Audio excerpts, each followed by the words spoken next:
Hello, ladies and gentlemen. Sorry for the poor quality. I forgot my webcam, and this is the webcam of the laptop that I'm on.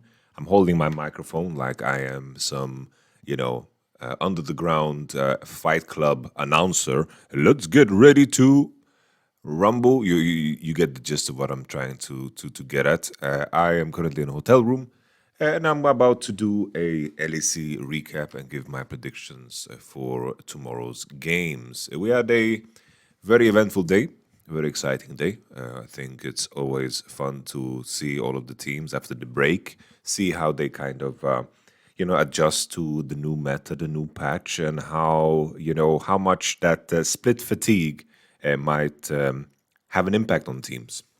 I think 1 week break still shouldn't make you forget how to play the game, but it's always interesting when you have less time to figure out the patch. The conclusions you sometimes reach can be tougher to reach, and I think you have to draw a lot of inspiration from what is successful in solo queue and also on a global scale because your sample size is going to be much smaller than the sample size of what is going on globally. Of course, you need to still align the draft with your best interests, and we saw many sides of that today.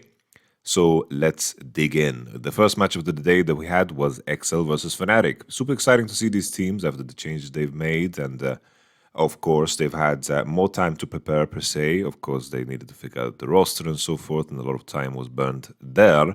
But they, of course, got time to practice without the pressure of, preparing for matches, and it should, if used appropriately, give you some perspective on what you need to improve on and what you need to do better.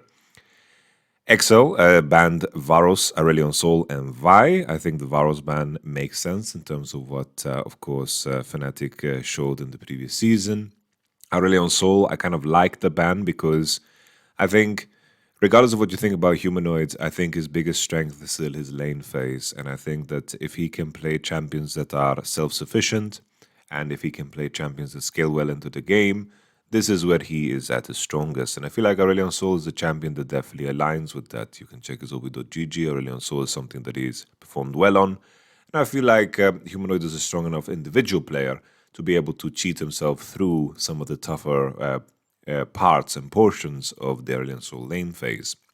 On red side, we see the Jace, Caitlyn, and Ashe ban.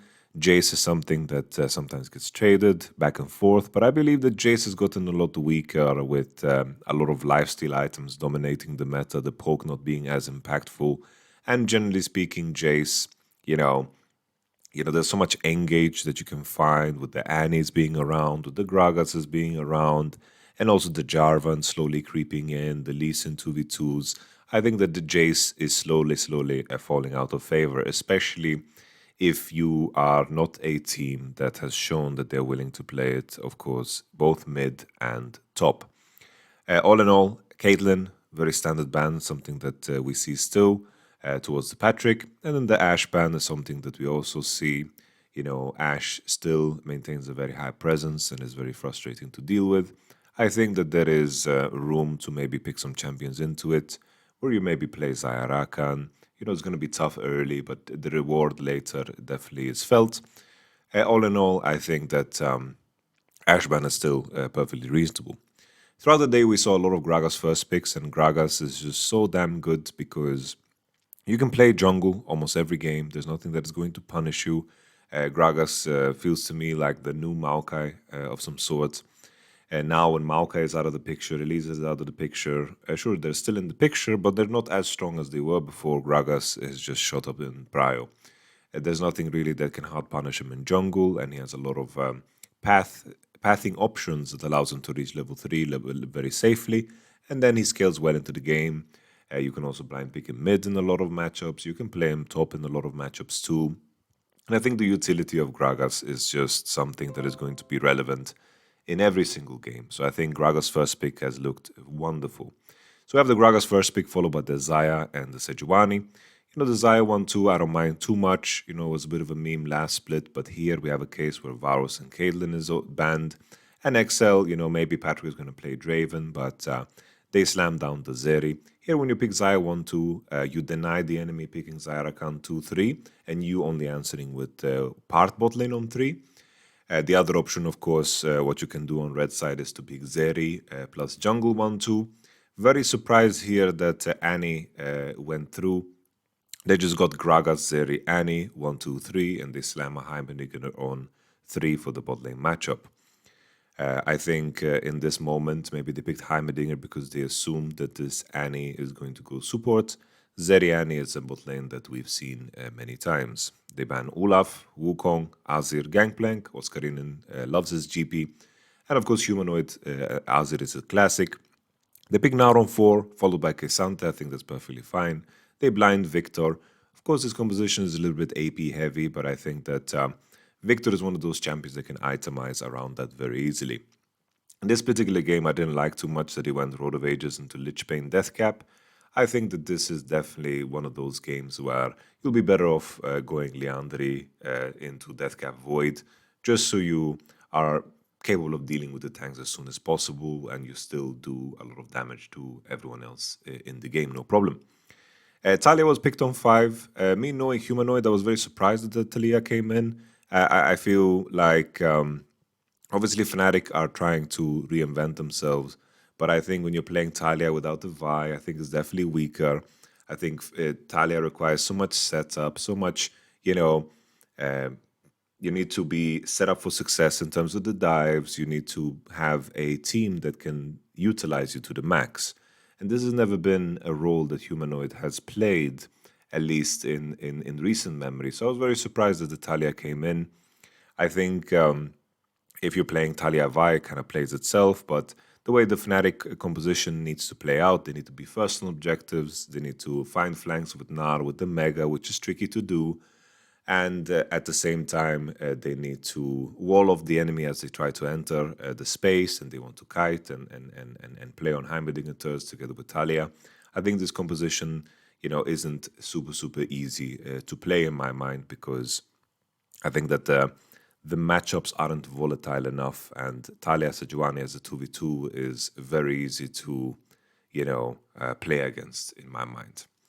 While XL, I think they were just metagaming, right? They were just slamming the Gragas, Zeri, Annie. I think these are tools that are going to be very easy for you to play the game with. You're always going to have buttons to play around. You can contest mid waves. You can easily set up situations where you get value out of your Gragas flash, Annie flash. I think in this game, Odoamne had a fantastic performance. Gnar burning his flash level 1 and getting solo killed. Oscarinin definitely had a very tough debut this time around.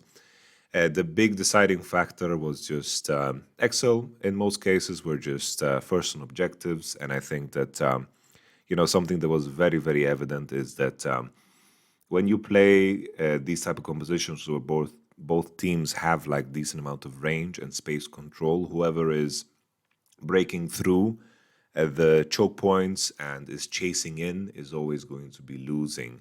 And I think that XL have more power in their composition. If Annie lands a stun followed by a Gragas ult, I think it's way easier for them to CC one target and break them down. And they have more tools to kind of engage heavily in a standoff. Everything on Fnatic side, they only have really the secure CC is the Sejuani ult, and even that sometimes can be flung and be missed, and Kesant can easily block that. In standoffs, Gragas and Annie can find so much value, and I think that XL had a good draft. I think they played better around the fights around the objectives areas, and I think Odoamne was, of course, the clear MVP because of the big top lane gap he created. Fnatic, I think the main positive is that they play Saya Heimerdinger. They were 30 CS ahead at one point. That's already a better look than what we saw in the previous split. So I think the main thing will be for them to find ways for Oscarinin to be comfortable in his matchup, and then of course finding ways to activate Humanoid, because I still feel that he's the strongest player on the team. Playing Talia relies on you activating your teammates, and in my mind this has not been a Humanoid's strength recently. Maybe in the Rise TF meta things were very different, but now I want to see him more in a position of power. I really hope that Fnatic lean into this idea of playing around the 3v3 mid. even though this has been a massive challenge. I think that Fnatic need to risk it for the biscuit. But decent first look on XL. I'm excited to see more of them. BDS versus SK. Now, this was a very interesting game. I think that BDS definitely had a lot of strong champions with the Gragas and the Javan and the Annie. I think they managed to put themselves in some very good matchups. But I think SK found a lot of champions that definitely do well into a lot of the things that the BDS composition wants to create. I think that the BDS draft is very strong because you have Yasuo and Tanar. There's a decent matchup for Yasuo if you can play it out. You have, of course, Aphelios Annie. I think that's decent into the Rakan and the Zaya. That's definitely playable. You have the Javan for the early game. And then, of course, you have the Gragas Yasuo combo with the Gragas in mid into the Akali. It was kind of a cheeky double flex, but I think that Akali is perfectly fine into Yasuo and Gragas. I don't think there's a better champion you can pick there on 5. Certus found some very strong moments in the game on his Akali. I was very impressed with how SK, when they took position around objective, I always talk about this on stream, being very, very clear when the enemy breaks a certain point, when you want to pull the trigger. And I think that SK did this so wonderfully. I have to give a lot of props to Irrelevant here that was playing in a tough matchup, but in terms of his impact in the fights, it was massive. I think that BDS, with some of the leads that they had, if they were less sloppy, I think that they could have converted it, even though the enemy composition is rather strong into Javan, this rather strong into the Gragas Yasuo. I think if they converted their lead better, they can definitely leverage that into Drakes and to pressure that into a soul point. Even though SK, I think they have a strong comp, I think that early game it isn't the easiest one to play because Vi has a hard time keeping up with Javan. And I think that Aphelios and Javan can find ways to set up, of course, ganks onto the Zyrakan, especially if SK's bot lane don't find ways to actually win the prior level 1.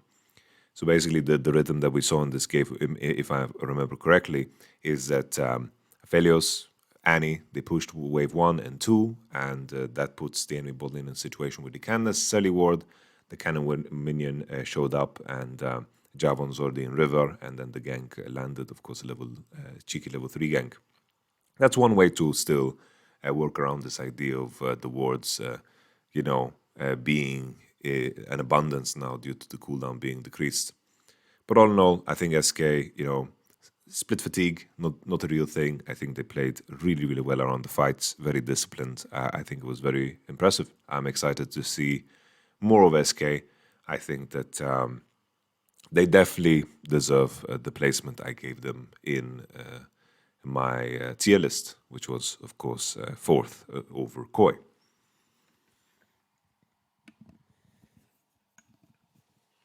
Next one, Vitality versus Mad Lions. We have the Jace ban, I think, versus Chasey. With what he's shown, I think that's super good. Especially, banning Jace when you have the intent of playing the Caitlyn lanes, the Phelios lanes. Jace is one of the few champions that actually can do very well into those champs because he can EQ you out of your range pocket. But then again, BT is still relevant, as mentioned before. I really like the Rakan ban, the Ashe ban too. I think that, removing Rakan from Hilly, I think that's always smart, especially if you don't have the intention of putting yourself in a weaker matchup. This is not something that Upset likes doing. He wants to pick strong lanes. This is how he feels the most empowered as a player. And in his debut game, of course, this is something that he's going to look for, being empowered. I think removing Rakan from Hilly is a smart idea. Removing Rakan from the pool invited the Aphelios to being picked on 1-2. They kind of shied away from the Zaya, which is something that we saw from the other teams. They didn't want to look to pick Zeri. Mad Lions didn't play a single game of Caitlyn throughout the whole last split, and this was a moment where they kind of forgot about this champion. Not a lot of Caitlyn players in Europe, considering G2 don't play it, Mad don't play it. Comp was the big Caitlyn enjoyer, but that champion was always banned, so I think Caitlyn is just something that was a little bit forgotten here in Europe, and sometimes it's forgotten in other regions too. It's very niche to be able to play it. I'm happy that they slammed the Heimerdinger. because Heimerdinger denies all of the champions that Aphelios wants to match up with into the Kate. You know, Aphelios Thresh, very hard to play into Heimerdinger. If you play the range matchup there into Caitlyn Heimerdinger, I think Caitlyn Heimerdinger can easily contest that. If you pick Aphelios Lulu or something like this, I think just slamming Caitlyn Heimerdinger was a very clever move. And Mad Lions definitely pigeonholed themselves into a situation where already 1, 2, 3, the whole game plan is going to be around finding ganks on bot with the lantern play, with the purple weapon. But the issue is you actually don't have any wave control when you're playing against Caitlyn Heimerdinger because they can perma push, and the circumstance that you can create for yourself is that you can find good base timings to avoid the enemy jungle timers. We saw that in game. Caitlyn Heimerdinger, they banned based on wave 4. And on wave 4, this is when Lee Sin was completing his clear. He was in bottom side, but there was no bot lane to gank because they based, and then the Mad Lions can push out. And then they base, and then they've successfully deflected the window.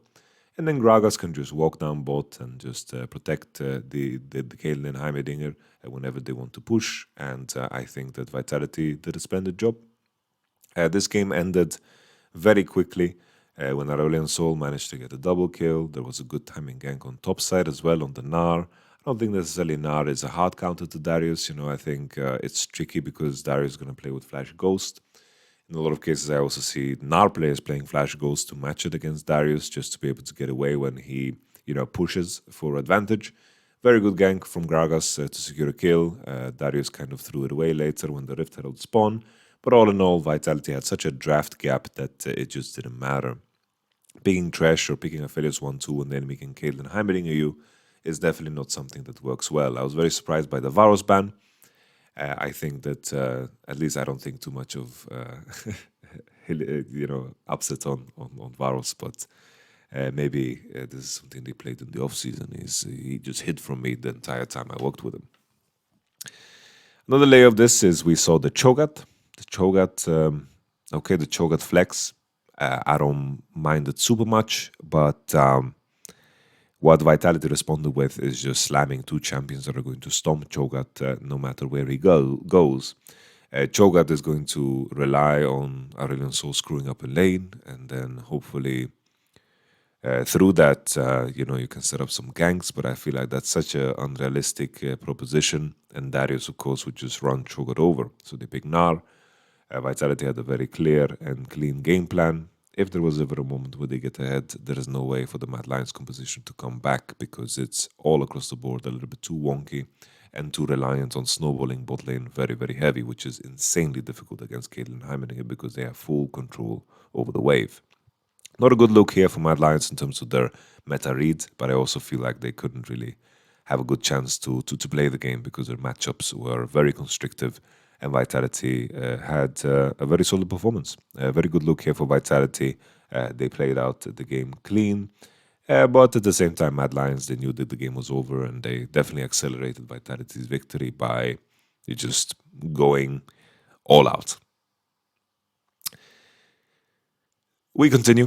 Astralis versus Koi. I think that this also confirmed my suspicions about what Leader could potentially bring to the team. We had a first pick Elise, which already shows a very different identity for Astralis. They banned Rakan on blue, Caitlyn on blue, Annie on blue, and they didn't first pick the Gragas. So the Gragas prio is something that we saw across the board. Gragas was involved in every single game today. They gave up the Gragas, Zeri Gragas 1-2 on red side, and Astralis, even with the Rakan ban, they just slammed Xayah Nautilus. Koi matched with a Renata, and already, in my mind, if I look at this draft without the nameplates, this looks like a pretty decent draft. You have Renata into Nautilus, you have Zeri into Xayah, I think that's perfectly fine, and you are the team with the Dragoon. Zed gets banned, which is, of course, a Leader classic, just banning the melees, and then the Jax for the top lane blind.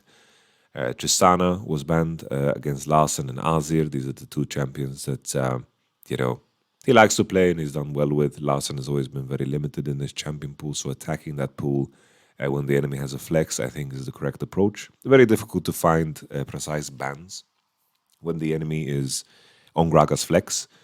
I think Gragas support is probably not going to happen anytime soon, but Gragas mid, Gragas top, Gragas jungle are all very strong. So you end up in the situation where you have to choose tactically depending on who you are against. So I really like the Tristana Azir to kind of explore if Larsen is willing to play the Gragas mid. The enemy team went Lee Sin, which is a Malran classic. That's what I remember him for when he was playing in the LCK.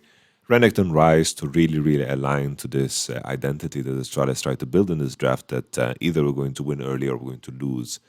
There's no point in picking champions that are going to limp behind, so might as well just go all out into that direction. So a big thing here about Leader and what he can provide that Dior wasn't providing is that when you have a bot lane that is performing as good as Astralis' bot lane, everything should be about that bot lane. Dior was struggling to finding the champs and finding the ways to be involved, and I think that Dior was a liability on this team.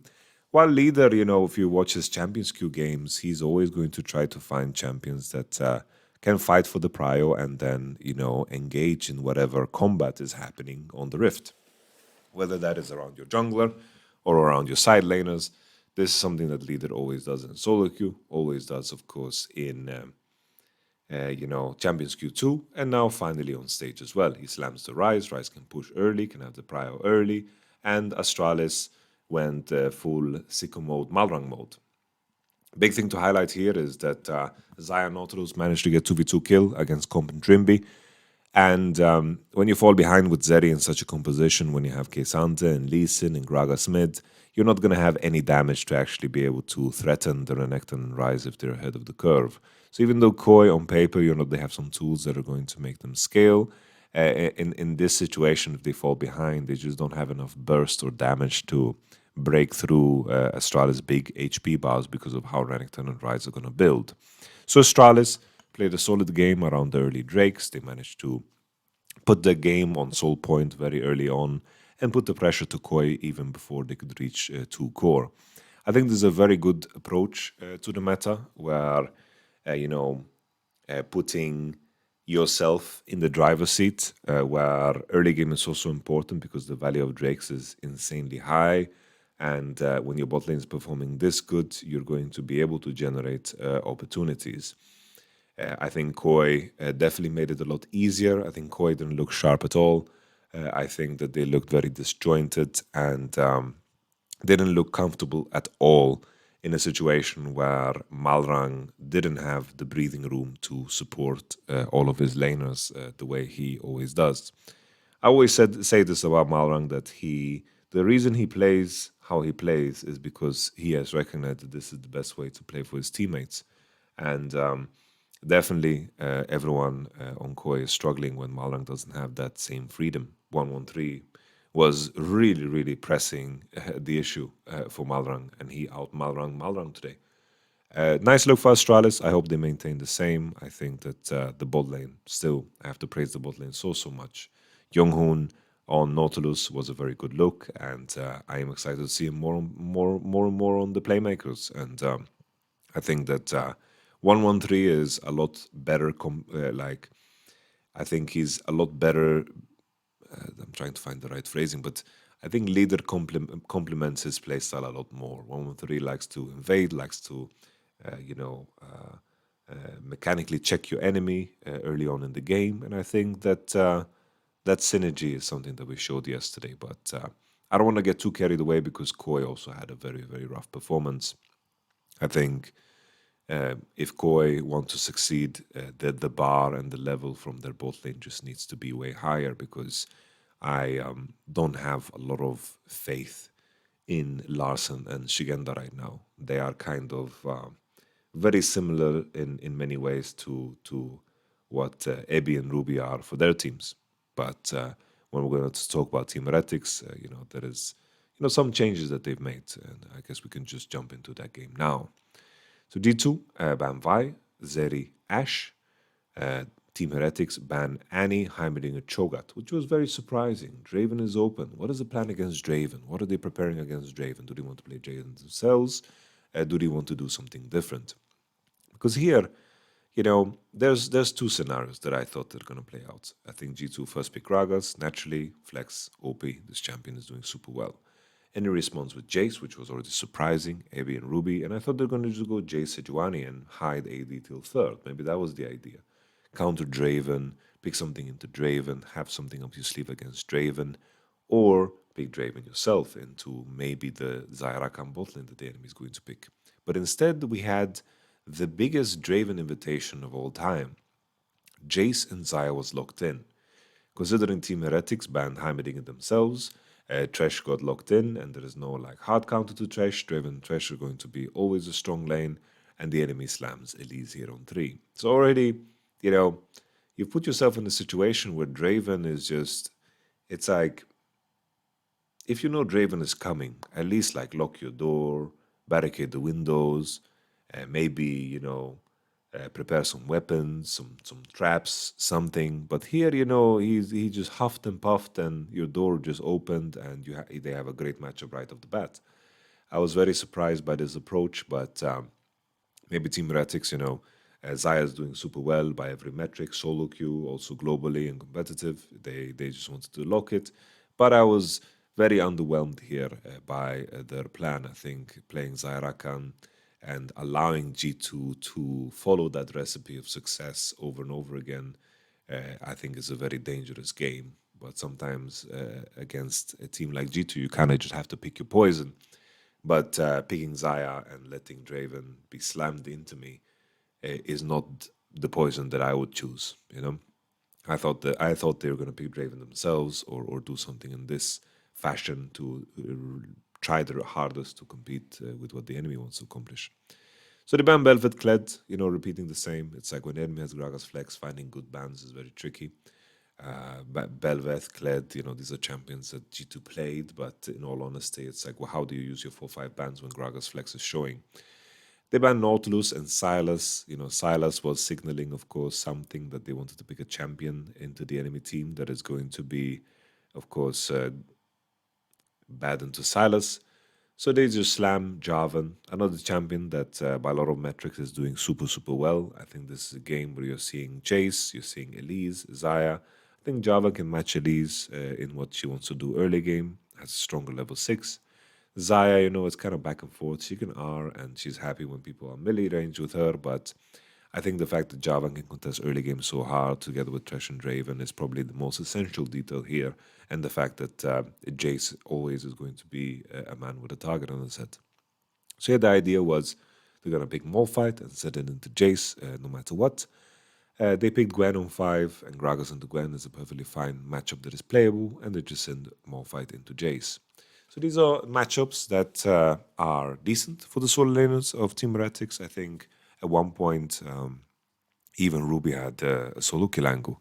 He just didn't go for the flash auto E. It didn't happen. And then you had the Gwen. The main thing I want to highlight here about Team Heretics, because what we saw from G2 was nothing new, right? It's like they are a very strong early game team. They snowballed the game very, very well. They play mechanically well. Mickey on Thresh was gorgeous. The Malphite into Jace was a very good adaptation. Caps had played in solo queue. And then the Jarvan, a lot of metrics point to the fact that this champion is just very strong if it can be picked in the right spots. And then, the main thing about Team Heretics here is that they tried something different. They didn't try to, copy-paste the same recipe we saw in the winter split, because in the end, it's like, what does it really matter if you're going to play in a way that doesn't allow you to improve, and you're going to make it the best of threes maybe, or you try to go for broke and you try to kind of help your players grow by going for different approaches. So no, here we saw the Jace, we saw the Elise angle for, of course, Jankos. He's the first blood king after all. And then the Gwen for Abi. Those are all champions that were a new look for Team Heretics besides, of course, the Elise. So I'm happy that they tried something different here, even though it wasn't the poison I would choose. At least we can go so far to say it was different. With that being said, let's talk about the matchups of tomorrow. I feel like I'm losing my voice a bit, guys. My voice is kind of getting fucked here. I think my AC is on too cold, and I'm in this sad little hotel room talking into a microphone. First match of the day, Team BDS versus Mad Lions. I think that Mad Lions didn't really have a chance to perform. I think, they're going to go into the red side. I'm kind of confused because on one side, on LoL Esports, I'm just going to follow LoL Esports. On LoL Esports, it says that Mad Lions is red side.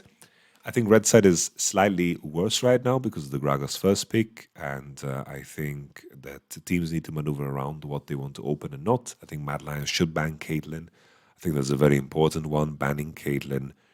Banning Gragas, I think, is also a good one, and then just follow along from there. Of course, I think Mad Lions have a lot more to show than what they showed today. I think their draft didn't really give them many opportunities, so I wouldn't be so low on Mad Lions right away. I think BDS still, they seem to be a very similar team, very strong bottom side, good jungle play with Shio on the bot lane ganks. I think they got advantages that could be converted into wins, so I think BDS still maintain what's dangerous about them. But I think that the main matchup here to pay attention to is just Sihasi and Adam. Will Adam in a situation where he is going to blind pick something, will Chasey find ways to counterpick him and find advantages? Because I think these are the two players that can definitely be a difference maker. I think Mad Lions as well, they've shown many times that they have been very good at maneuvering around the 2v2 mid, and I think that could be a potential advantage also coming into this matchup, but for now, I would lean into Mad Lions still. I'm not ready to sell the Mad Lions stock after a poor day one read. Excel versus Team Vitality. With everything we've said so far, I think Team Vitality obvious choice. SK versus Fnatic as well. I think SK is the obvious choice. I think that Fnatic, plain and simple, it seems like they're still struggling with what their identity should be. And I think they need to find ways for Oscarinin to be comfortable in his matchup. I think against Irrelevant has been performing super well. Hopefully you can find ways to make Oscarinin play the GP and so forth. It's a tricky thing. Is Oscarinin he's known for the GP and the Jace, and these are champions that require so much finesse to play at the highest level. And I think that you would throw him to the deep waters if he is going to play this on stage so soon. And I think Fnatic, big plus side still is that they were willing to play a lot like a winning bot lane matchup, and they managed to find a bot side dive that, of course, Limit really misplayed hard. Like, I couldn't believe how he played it. He just stunned before they dove and flashed before they attacked him. That was definitely a choke, I would say. Fnatic need to figure out ways for Humanoid to be effective without needing to interact with his teammates too much before the team fight phase occurs, or they try to, really, really push in that direction where they play heavily for the 3v3 mid. I think that Fnatic are most likely going to go with the Xayah route, but SK have shown that they are willing to play the Draven. I think, in my mind, if I'm Fnatic, I would consider, just a Draven ban on red because SK didn't show a super high prior on Caitlyn, so that's not something that I would be necessarily worried about. I think you need to ask yourself if you have answers into Kate when Varus is out. Varus is going to be a ban that people do against Fnatic and probably Aurelion Soul too. If that's, if the Xayah is going to come in, I don't mind the Xayah too much, but the fact that it becomes predictable is where Xayah becomes weaker because you can begin to draft a lot of strong champions into it. It's like playing Xayah, for example, into Gragas. I don't think it's super comfortable. If they have Gragas on first and you pick Xayah 1-2, I think already you have invited a situation where the enemy composition is going to be rather strong into you. So I think this is very important to keep in mind when you are very keen on picking Xayah 1-2 because it's doing so well globally. I think Xayah is, very strong, but I definitely think that it's a champion that is stronger in some cases, worse in some cases. So it's important to be careful about how you set that up. SK's game is a very good example of Xayah getting a lot of value. The enemy needs to commit and go forward. Even though the enemy has Gragas, as a good tool against you.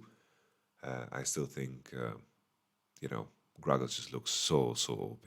I think don't give Gragas, really. Astralis versus G2, I think G2 is the natural favorite in every matchup. I think you can always vote for G2.